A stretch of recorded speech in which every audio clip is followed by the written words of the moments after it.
This is the easier-to-read version of 1984 by George Orwell, retold and narrated by Sarah Simpson. Part 1, Chapter 6. After work, Winston went home and wrote in his diary.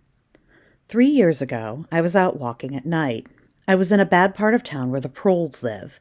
I saw a young woman standing on the street corner. She was wearing a lot of makeup, and it turned me on. Women in the party don't wear makeup, so it was exciting.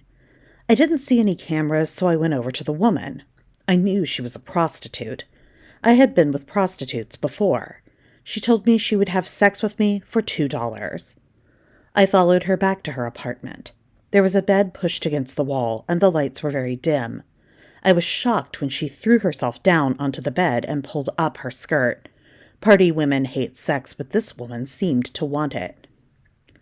I turned up the light so I could see her better, and once it was brighter in the room, I could see that she was an old woman. She had to be at least 50. The makeup had made her look younger. I had sex with her anyway. The entire time Winston was writing, he was sweating and shaking with emotions. He wasn't used to feeling emotions at all, let alone difficult ones like guilt, shame, regret, and embarrassment. He wanted to stop writing. He wanted to throw the diary away in the trash chute so it could burn up in the incinerator in the basement. But he didn't stop, and he didn't throw it away. Writing was difficult and emotionally draining, but he felt like he needed to do it. There were so many other things Winston remembered, but he didn't know how to write them down. The emotions the memories produced were so intense they were unbearable. One of Winston's worst memories was of his marriage. Winston had been married. He was probably still married, at least legally.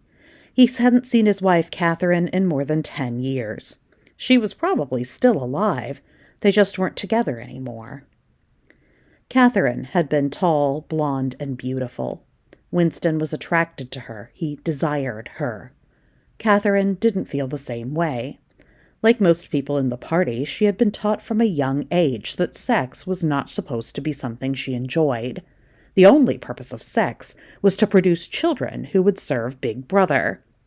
Winston had learned the same rules too, but he still felt desire. He knew it was wrong, and he could get into trouble if anyone ever found out he felt sexual desire even for his own wife, but he couldn't help it. It was the way he felt. Catherine was the stupidest person Winston had ever met. She had no personality. She had no thoughts of her own.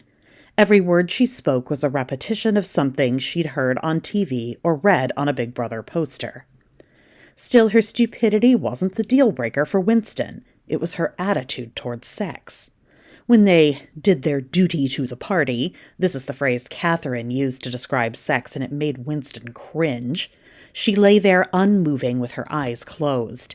It was terrible. There was no love. There was no passion.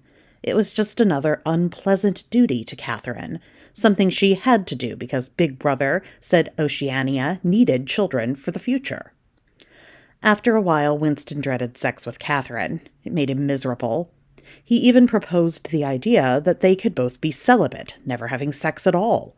But Catherine insisted they had to do it. It was their duty to Big Brother. Sex like that was worse than none at all. After 15 months, Winston couldn't stand it any longer. He and Catherine separated. Divorce between members of the party was not allowed, so they lived apart but remained legally married. That was 10 years ago. He didn't know where Catherine was, and he didn't care. Winston had been alone ever since. Once in a while, he would break down and have sex with a prostitute. This was against the law for party members, but his need for connection with another human being made him willing to risk 5 years in jail if he got caught. There were plenty of prole women willing to sell themselves. He wanted to use sex as a way of connecting with someone else. He wanted real interaction, not the fake conversations he had all day at work. Sex like that was an act of rebellion. In his heart, Winston was a rebel.